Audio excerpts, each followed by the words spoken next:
And we're back. Yeah, so it was just gonna be a pause and then start recording again. Turns out we both had stuff to do for about an hour or two, so actually there's been a break. So yeah, we are back. We are still where we left off, and we still have Yuudai, or Hello, your YouTube name.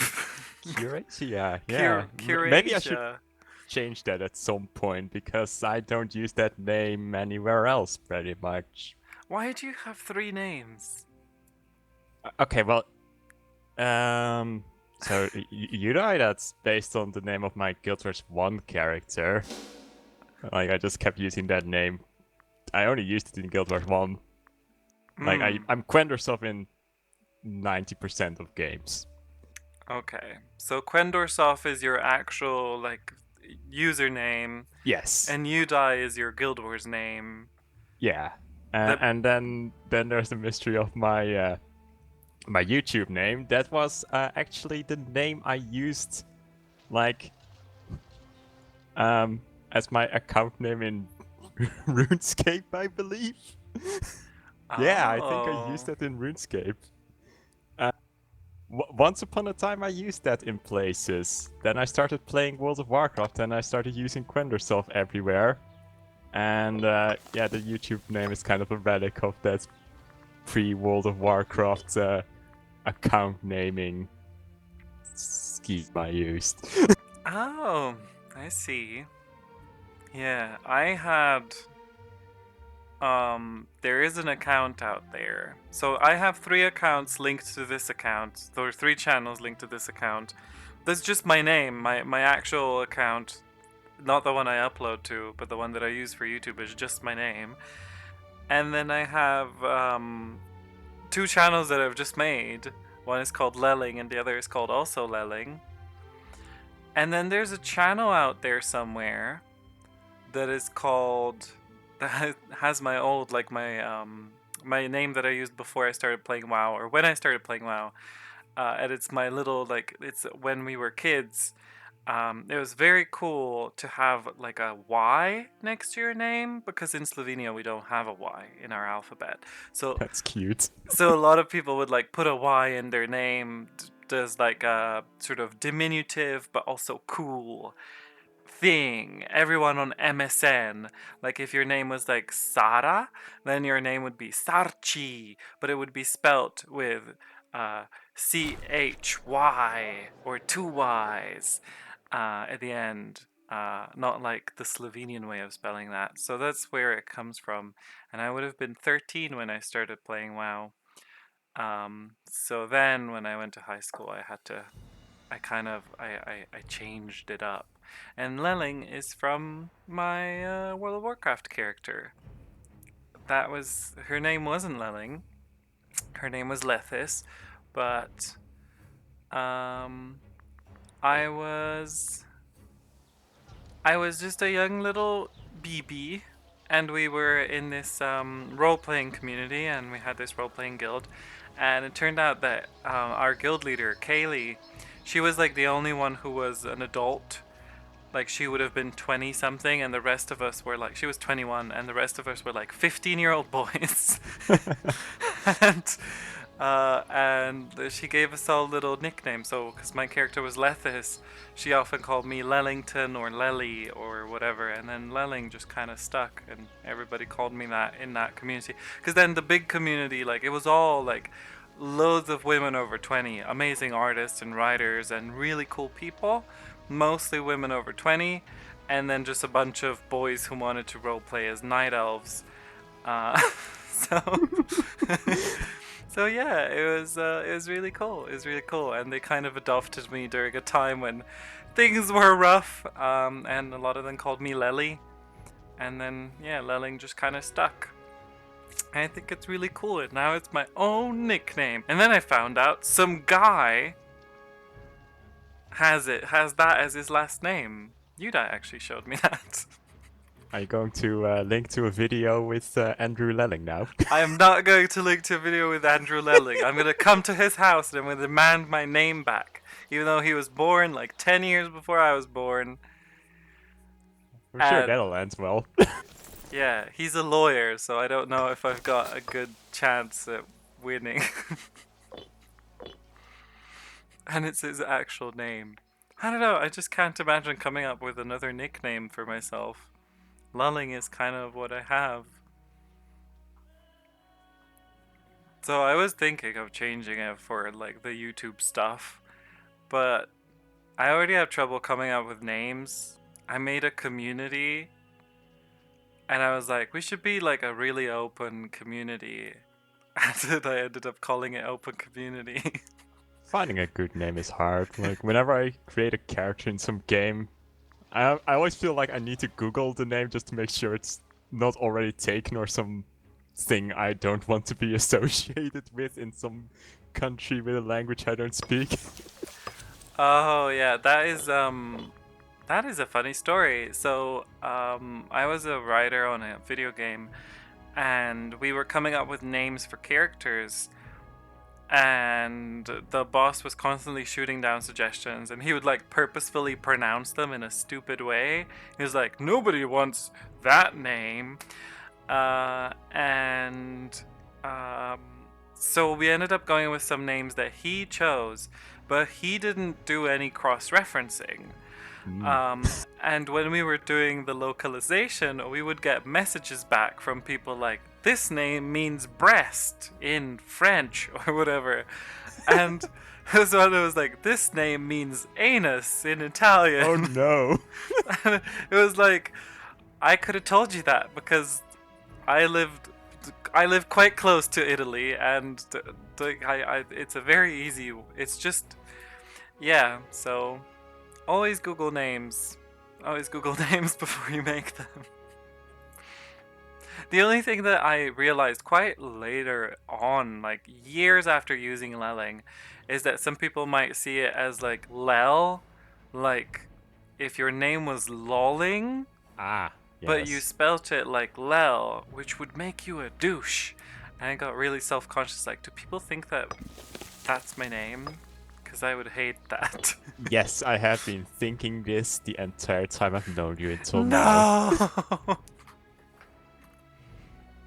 I actually hadn't thought of it. And like, that is the worst possible interpretation of my name. I hope nobody ever has it. That reminds me of someone I went to school with.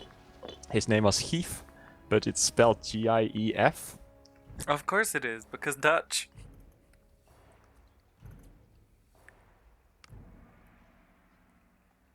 Gief.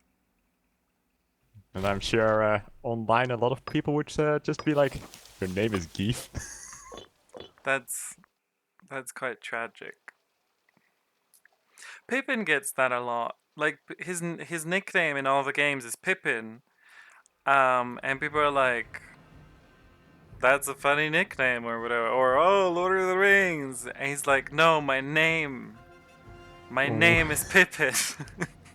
I mean, his name is like, I guess in Dutch it would be like Pepijn or something. I don't know, but it's Pippin. So, yeah. Also, I recently learned that you can write the Dutch digraph that's just an I and a J, which is one letter, but it's I and a J together. It's one letter. You can write it as a Y. So I've started. But- Yes? But just a Y, that's a different letter. Yeah, but there is a like a theory or whatever, or a movement of people who are like, we should just make it one letter and it should be the Y. So I've started just writing his name, which has two of these IJs, with Y's, and he hates it because it's pep wine. I would hate that too if I were him. Look, I'm just saying, without digraphs, a language is much less confusing. But the Y is already pronounced in so many different ways in different languages, we don't need to have even another way to pronounce it. Well, you know, that's the thing that we were just talking about this with Pippin the other day about Welsh. because like Dutch has one digraph, right? And people will see it, like people will see these words, and it's all like yeah, and they're like, what? What is all this IJ, right?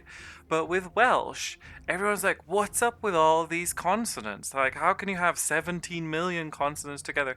And the thing is, there's two things actually in Welsh. First of all, they have 8 digraphs. Um, and they all just make, like, each digraph just usually represents one sound. Like, one F in Welsh is the V sound, like veil, like the V in veil. Two F's makes a F sound. The thing is, Welsh is so old. Welsh and Irish, they both have this. Like, that's why you would have, like, Enya. Enya's name isn't Enya. That's the English spelling of her name. Her name is spelled Eithne, and it's pronounced Enya. And the reason for that is that Welsh and Irish they developed an orthography. They developed their alphabet based off the Latin alphabet way before something like, let's say, Slovenian, and you would use digraphs. They just thought, like, you can't just make up a new letter, right? You can't just invent a new letter. So they would use digraphs to represent a single sound. So that's kind of the thing. That's kind of where that comes from. The whole thing of Welsh being like that. And the other thing is that W in Welsh is a vowel. It just represents the U sound. So it looks like it's a bunch of vowels or a bunch of consonants, but in reality it's just pretty normal words. Like a double D, 2 Ds in Welsh is just a the sound. Like in those. And if you wanted to, and I did this for Pippin to make it, like, to show him, I just used, like, the Icelandic the letter, the F. And then it's instantly less scary of a language. Yeah. Once you remove all the digraphs, it just looks much easier to read. We do have more than one, by the way, in the Netherlands. Wait, you have 2 digraphs? You have more digraphs? I'm gonna check. Yeah. Dutch orthography. It's not like anything is happening in my game. Ooh, new omen. Dutch orthography. No, you don't. And the digraph, like a combination of letters that you pronounce as like one thing. Well, a digraph specifically is 2 letters or 2 symbols that represent one letter. So, A is actually one single letter in your alphabet. And we have OE, which is pronounced as oo. Yeah, but that's Is that not a thing? that's not a digraph. Okay. So like in English, for example, you can put th together and it makes either a th or a the sound, but it's not really a digraph. Okay. A digraph is just a very specific, like, it's a letter in your alphabet that's actually represented by 2 symbols. Like SZ in German, for example, used to be a digraph. It used to be an S and a Z written together. And then if you take the old S, which was this, like, big line that went from the top line and down where the, like, P's and G's reach, this is all technical terminology. And if you use the old way the Z was written, which is like, if you imagine like a Z and then it has a little G thing as well, then you kind of get this B letter. That's the German SZ. So it was a digraph that merged into one, and now it's one letter. But yeah, it's a very specific thing. Gold is always worth its weight in gold.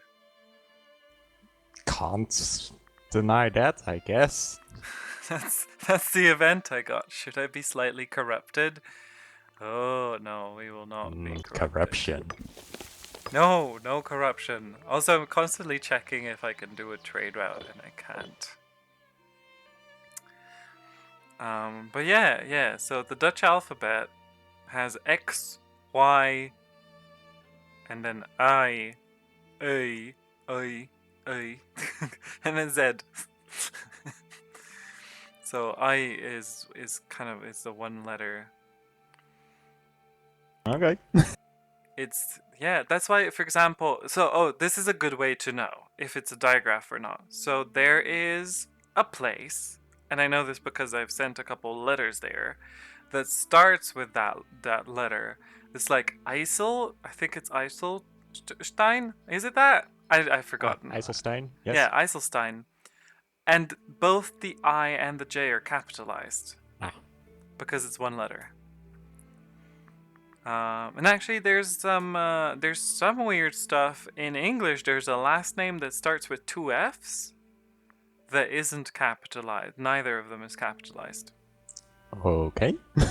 Which also comes from like a history of digraphs, I think. I remember it being mentioned on QI. And it was something about like it was a digraph, and then it was written instead of a digraph, it was written as two lowercase f's, and that was just the accepted thing. But yeah. So just invent a letter. Just use one letter. Jesus Christ. No. Because that's what we did in Slovenian, right? You could write T. Wait, what was it? TSCH, or you could just use the letter ch to achieve the same effect. But if you keep inventing new letters, you're going to have to make so many different keyboards for all the different languages.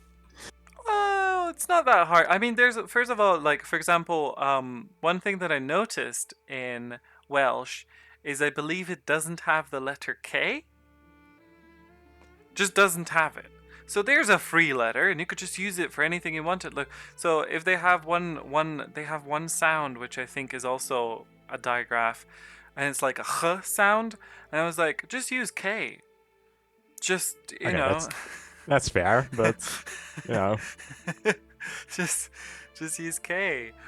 But yeah, like you don't need to make new letters. For example, you could do what Hungarian does, and they've got like a U with two dots, a U with two lines. They've got an O with two dots and an O with two lines. Those are all different letters. We already use our dots for grammatical purposes. Or, well, it's when it's not clear how to pronounce a word based on just the letters, you use the dots to indicate where it's like kind of a split in the words. Because we like to have long words where we write everything against each other. I like that. We don't really do that as much. It's very difficult to find long words like anti-disestablishmentarianism. We have one that's actually, hold on, I'll have to find it. But I remember that it is oh yeah, bourgeoisno-nationalistischen. So it's a very pertinent word, I think, to the 21st century. It means bourgeois nationalist. I could have guessed that one. And then the other one we have is Starocerkveno-Slovanština, which is Old Church Slavonic, which you can write as one word, potentially. But yeah, I do think that's the longest one. I could Google it.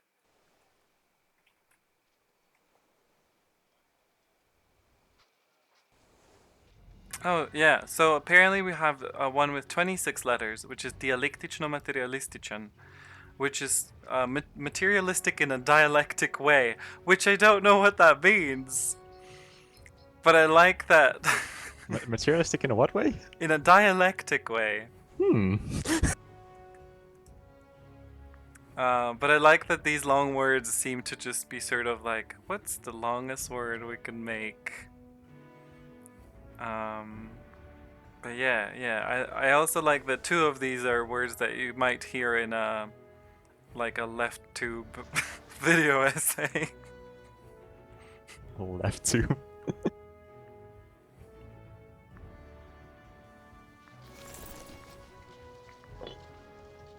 I just used my war console thing, got myself a nice claim on someone, found out they are allied with my allies, so I kind of don't want to declare war on them because I'll lose half my allies. Oh yeah, the War Council thing. Mustn't forget that. Must not. Oh, my casus belli against all the people that broke alliances is gone. Uh, Well I then. Hmm? My war console actually gave me a casus belli against the one person or one country who broke their alliance with me, so I have a casus belli on them again. Oh, nice. But yeah, they're still allied with my other allies. God, why is everybody making so many alliances? It's almost as if they know. It's like they're trying not to get killed by us. Yeah, it's so rude. Isn't someone here at war? Oh, Tamarisha seems to have grown.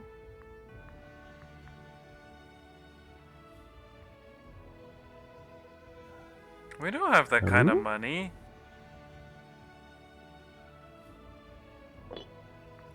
Who is this person who grew? Tamarisha. It's right next to, or sort of next to me. It's this light blue. Ah, I see. It's a nice, pleasant blue. Yeah, it's nice, isn't it?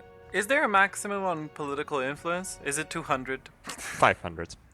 Oh, okay. Then technically I could just sort of stockpile it until I can put it somewhere. Because I currently have 2 unused routes in my capital because I can't trade with anyone, so...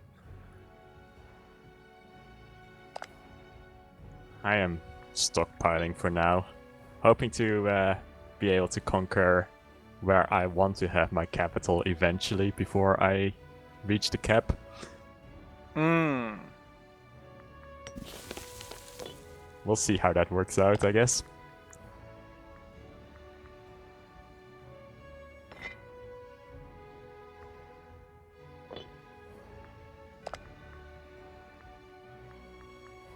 And did you decide where you are going to have your capital? I think I'm gonna put it in Gigia. Gigia.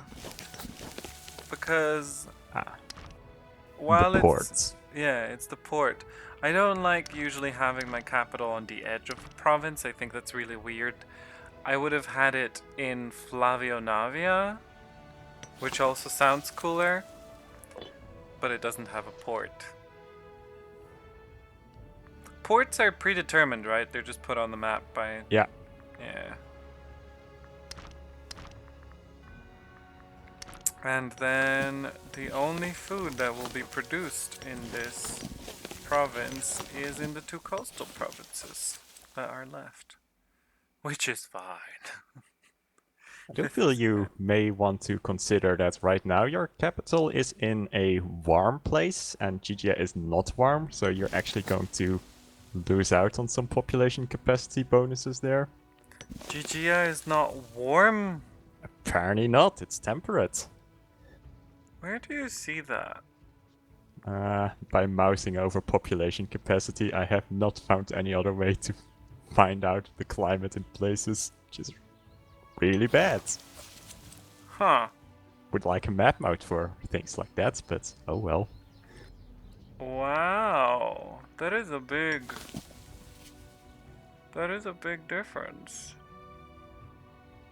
I guess having my I guess doing the eastern coast would have been a better idea, huh? I'm sure everything there is warm. Not all the way up, at least. Oh yeah, so Casitania is just on the edge. Yeah, the border seems to be with that river, pretty much there. Hmm. Well, I think it's better to have a coastal capital, though. I don't know. I actually don't know. I like the idea of a coastal capital. It does give you a free extra trade routes to have a port there. So that's nice. Yeah. Plus, it might not be a bad idea to not have the ultimate pop capacity in my capital and instead have a lower one so people will spread out more.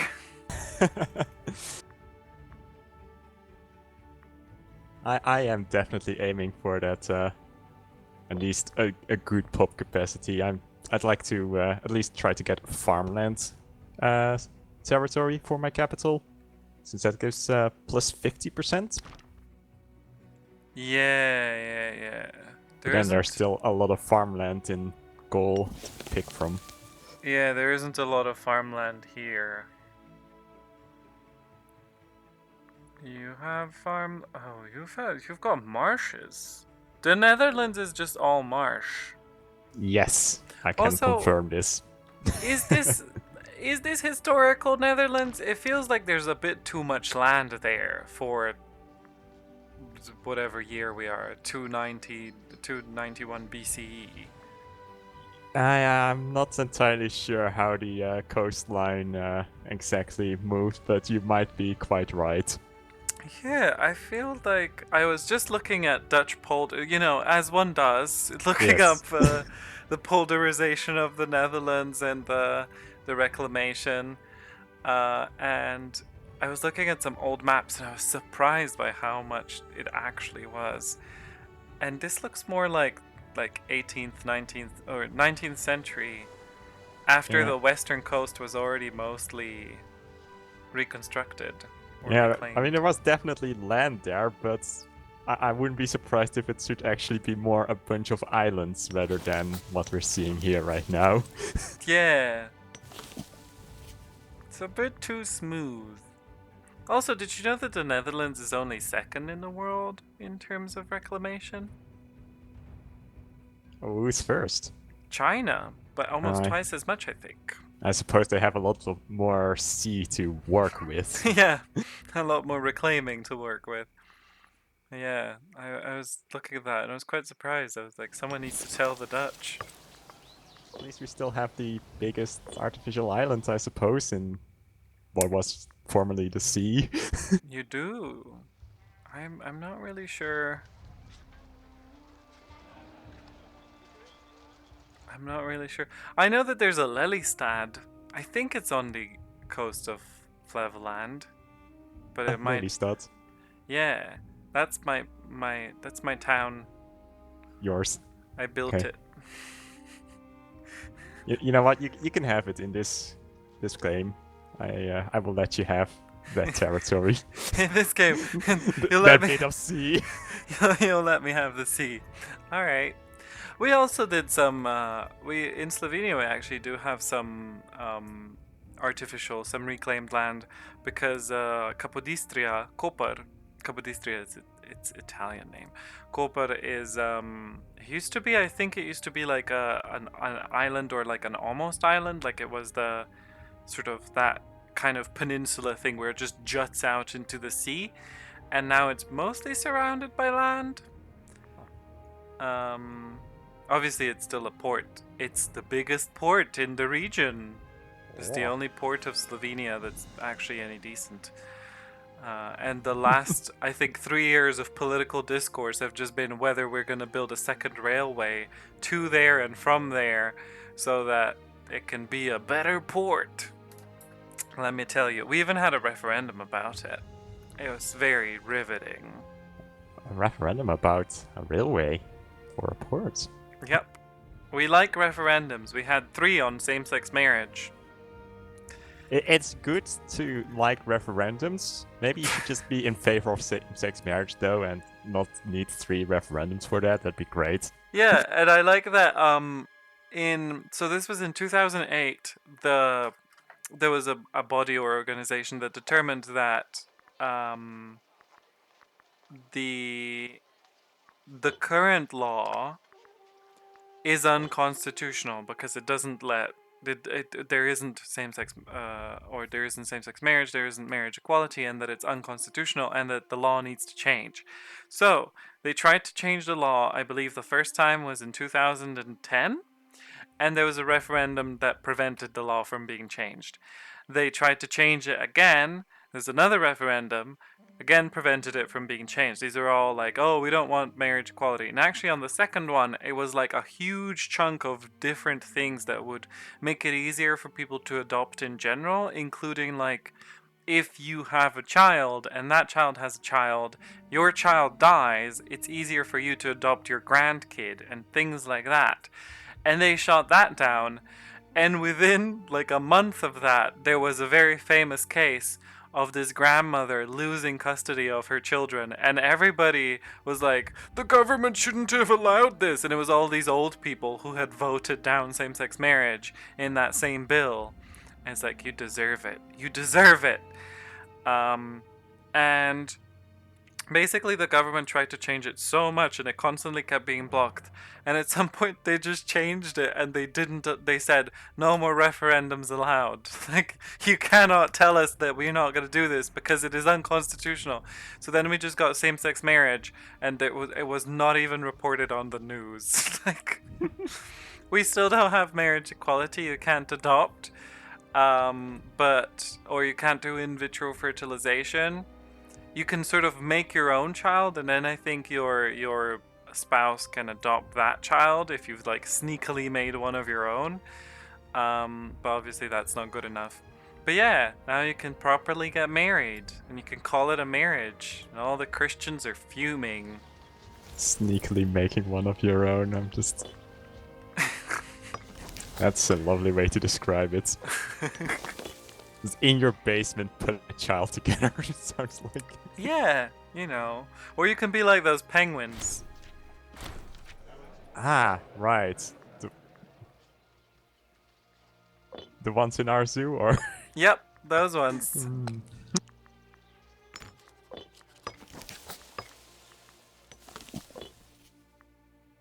Oh, I just got my first military tradition. What? I'm not close. I'm at 79. You'll get there. Will I, though? I can't really declare war on anyone. I have no casus belli, except against whomst? Oh, against these people, and they have a bunch of allies, including one of my allies, which makes it unfortunate.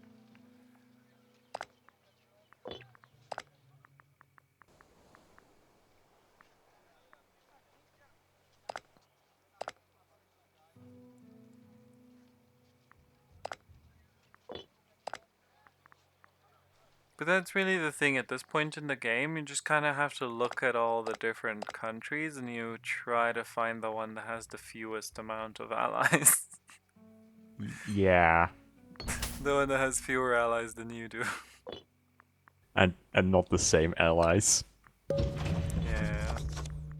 But I am gonna send. And you just kind of. I feel like you can't.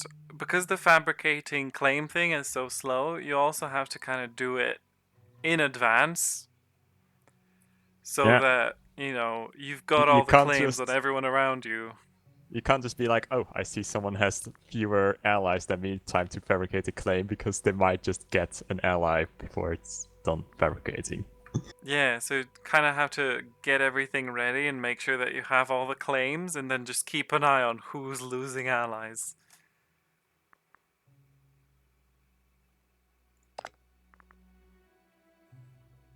You're a regional power and you are...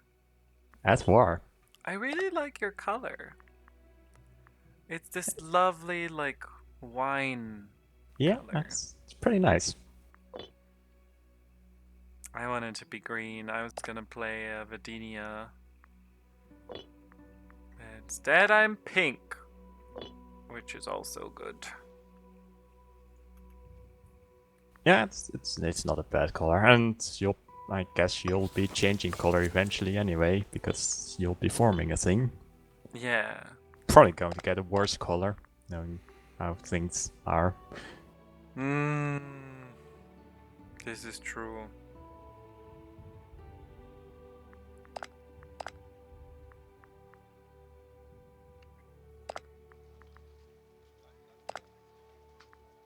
I could try fighting Ibokosia. They were just at war.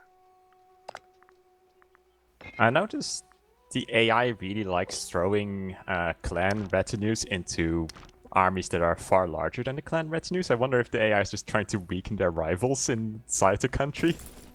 Huh. That might be not even an unintelligent plan. Just saw my enemy throw 110 troops at my 16,000 that were sieging something. Like, clearly they're not going to win that.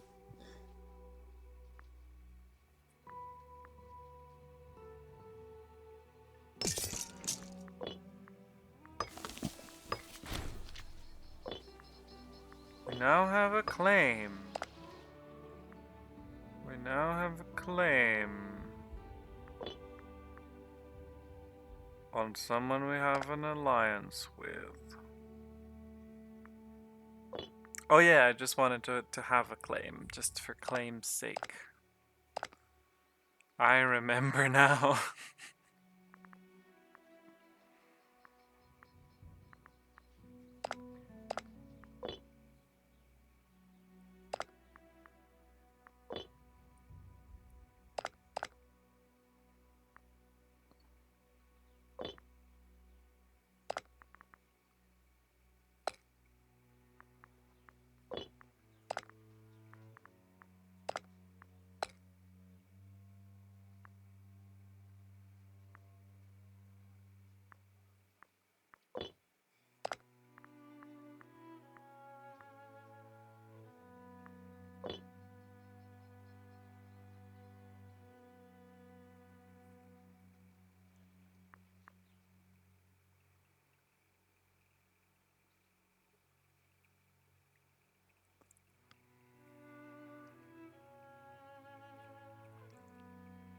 Ah, I have conquered Paris.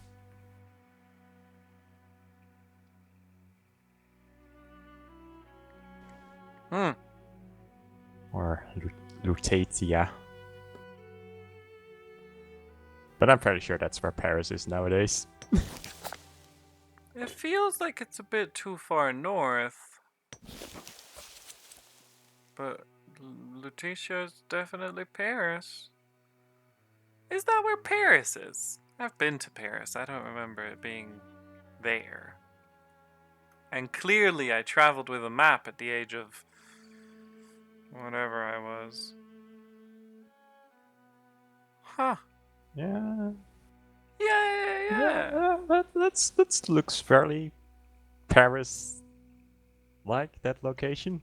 It looks fairly Paris-like. Yeah, that's a good. I guess it is so far north.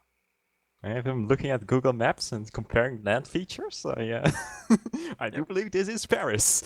Yep. Yep.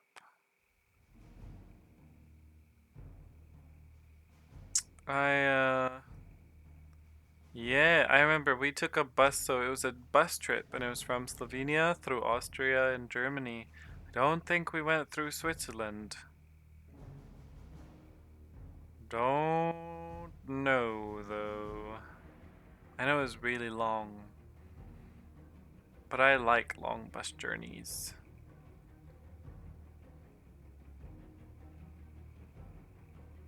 It's so close to London.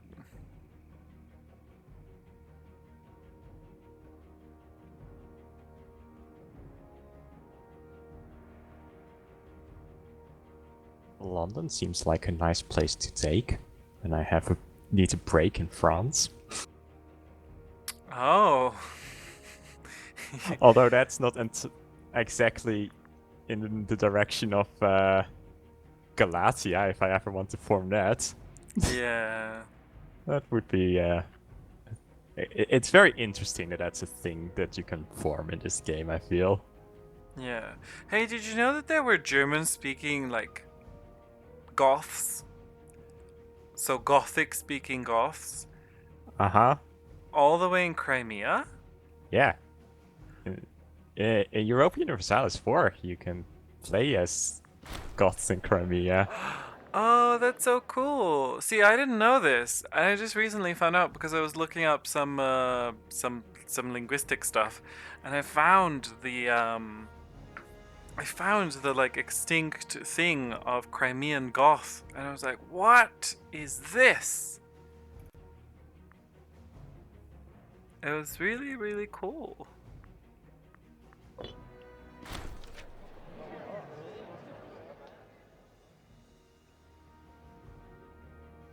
Huh. Well, I have won another war. Which means that more people want my stuff. Okay. Oh god, I wish that was me. But oh hey, I have a new war host because one of my people died. Can I finance this though? Ooh. Looks like the answer is no. Oh. I mean, I could, but if we ever want to save any money, I'm not so sure. You don't seem to have much income. Yep, it is definitely a bit of a situation.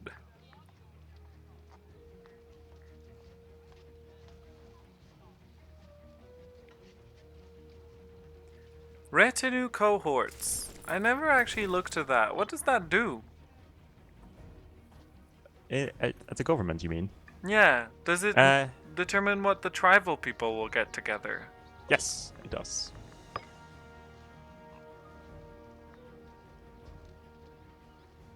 Huh.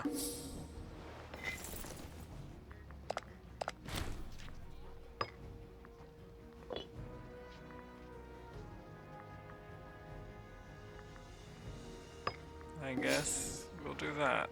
Wait, no, I want to see something. I had... Where did it go? I Aha!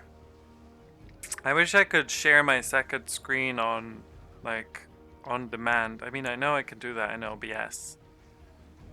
But I just... I don't know. I don't think I'm flexible enough to do that. But yeah, I'm checking the different tactics.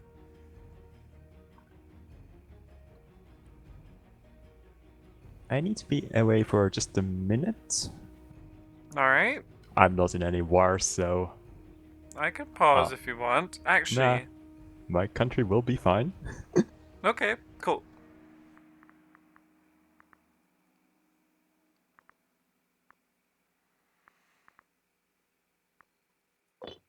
Right.